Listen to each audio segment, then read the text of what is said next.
ये कुछ कर नहीं सकते, लोगों के लिए, बहनों के लिए ये योजना माननीय मुख्यमंत्री एकनाथ शिंदे साहब, देवेंद्र फडणवीस साहब और अजीत दादा और पूरा राज्य सरकार ने लोगों के लिए लाई है, तो लोग उनका स्वागत करें। आप पूरे देखो महाराष्ट्र में, और इसीलिए उनकी फट गई है, वो डर गए हैं, इसीलिए इसी तरह की बातें करते हैं। भाजपा, राष्ट्रवादी आणि महायुतीतील सर्व घटक पक्ष हे एकत्रपणे कामाला लागलेले आहेत आणि त्याचा द्योतक आजचा हा मेळावा आहे।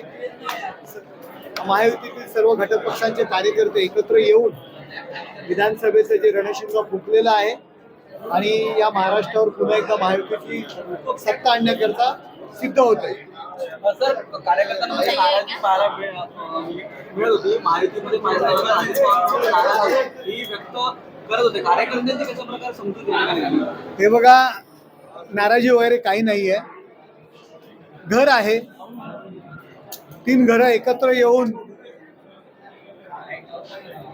चाललेले आहेत। एखाद दुसऱ्याचं काही वैयक्तिक मत असेल, परंतु हे पक्षाचं मत नाहीये आणि नेत्यांचं मत नाहीये। सगळेजण एकत्र येऊन कामाला लागलेले आहेत। थोड्या दिवसात 3 बोल्ट होणार आहे। महायुतीचे सरकारमधील महत्त्वाचे नेते, त्यामध्ये मुख्यमंत्र्यांचे 2 उपमुख्यमंत्र्यांना उद्देशून संजय राऊतांनी हा ठेवला आहे। यांना क्रिकेट खेळताच येत नाहीये मुळात, आणि त्यांचे नेते यांना पण आपला संघ टिकवता आलेला नाहीये, त्यामुळे त्यांचा क्रिकेट खेळण्याची काही संबंध नाहीये। त्यांना बॉलिंगही टाकता येत नाही आणि बॅटिंगही करता येत नाही। त्यांनी खेळ खेळण्याचा प्रयत्न केला होता, पण ते संघातनंच आउट झालेले आहेत।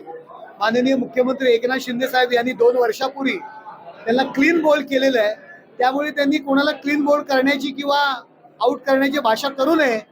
ते ऑलरेडी या सत्तेतनं आउट झालेले आहेत। त्यांनी पुन्हा सत्तेमध्ये येऊन 11 खेळाडूंमध्ये त्यांचा समावेश होऊ शकत नाही, कारण ते बाद झालेले आहेत आणि बाद झालेल्या खेळाडूंना पुन्हा संघात घेतलं जात नाही। रवींद्र वायकरांवरती टीका करण्यात आलेली होती, त्यानंतर त्यांना क्लीन चिट दिली आहे। आता संजय राऊत आरोप करतात की फक्त दाऊदला क्लीन चिट देण्याचं सरकारचं या ठिकाणी। जे संजय राऊत स्वतः आरोपी आहेत आणि जामीनवर बाहेर आलेले आहेत, त्यांनी अशा पद्धतीच्या गमजा मारू नयेत। ते स्वतः आरोपी आहेत आणि भ्रष्टाचाराच्या आरोपाखाली ते जामीनवर बाहेर आलेले, ते निर्दोष सुटलेले नाहीयेत।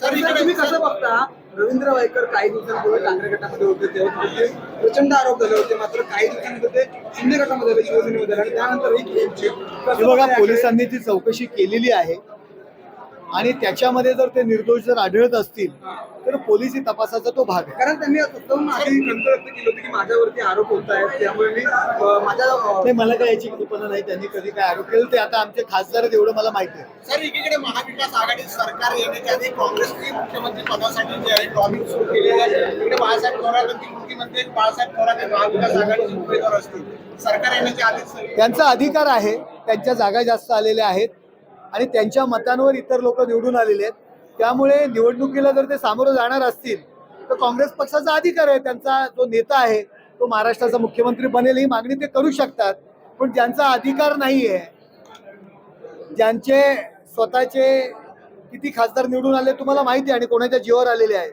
त्या अर्ध्या हळकुंडाने पिवळे झालेले आणि स्वतः मुख्यमंत्री बनणार म्हणून ते बोलतायत। त्यांनी याच्यापासून बोध घ्यावा की काँग्रेसने त्यांच्यावरती अधिकार ठेवलेला आहे आणि ते त्यांचा अधिकार मागतायत। सर, लाडली बहिणा जो योजना आहे, या योजना नावाबद्दल अनेक कायदेतज्ञांनी विश्वास दिलाय की हे विधानसभेच्या निवडणुकीच्या आधी ठाकरेंकडे हे 2 पक्षांनी निवडणूक आयोगाने जो निर्णय दिलेला आहे त्याचं आम्ही स्वागत करतो। न्यायालयीन निर्णयासंदर्भात मत व्यक्त करणे मला उचित वाटत नाही।